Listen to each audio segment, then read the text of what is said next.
जनाब सदर मौजूद टीचर ने कहा सभी सभी हौसला लेको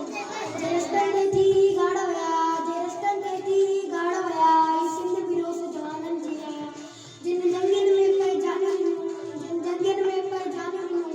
ये सिंध बिरोस जवानन जिया जनाब सदर सिंध दी भलाई जमीन की ना खुश नसीब है जो न के तेरी वलन है मुसलमान के जन्म न आए जे में बेटे जे बागरन कलंदर ने कंदारा ने उसूल ने उसूल में जन्म न आए जनाब सदर सिंध जी अजीम मुगल अकबर बादशाह जो तो सिंध के तुस्त बनाए शिकस्त नहीं सजी थी शैतान कर सिंधी से जड़ी ताकत रखे तो सिंध के तुस्त बनाए ने शिकस्त नहीं सजी थी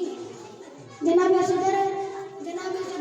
महमूद गजनवी जो तो सिंध के कान में मोटा थी वनन ता सिंध की दुनिया ते लाजवाब हुकूमत थी सजिया जनाब सदर मोहम्मद जी नाज़िम लती की तारीख का सबर कमरा में सुनो आया था अल्लाह ताला का वही दुआ करो है मुझे मालिक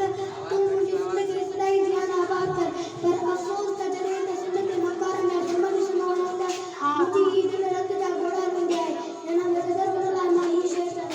तू मुनकिर आई पेंजी मिटिया जो तू मुनकिर आई पेंजी मिटिया जो सो मुझो भी देखियो भला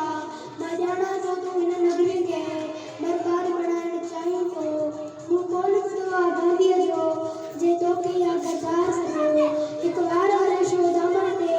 सौदागर लगाने चाहिए तो मु मोरम समझी मानन नो तू वेड़ी करजी बात करो तू कातिल नहीं कोमल जो तुझे बोले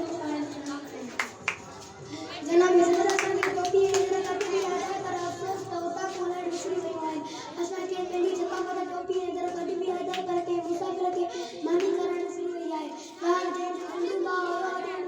सिस्टम में वफा नहीं रही सोट मासा बा मसा लुआ गड़ी पेड़ मसा ली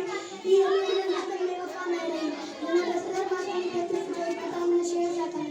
सिंधी जो तो ते सादा चंदा जो तो के चादा सिज जो तो ते सादा चंदा जो तो के चादा मुक्ति जो उस्ताद बुखारी सवाए सिंध दे माशे के बाद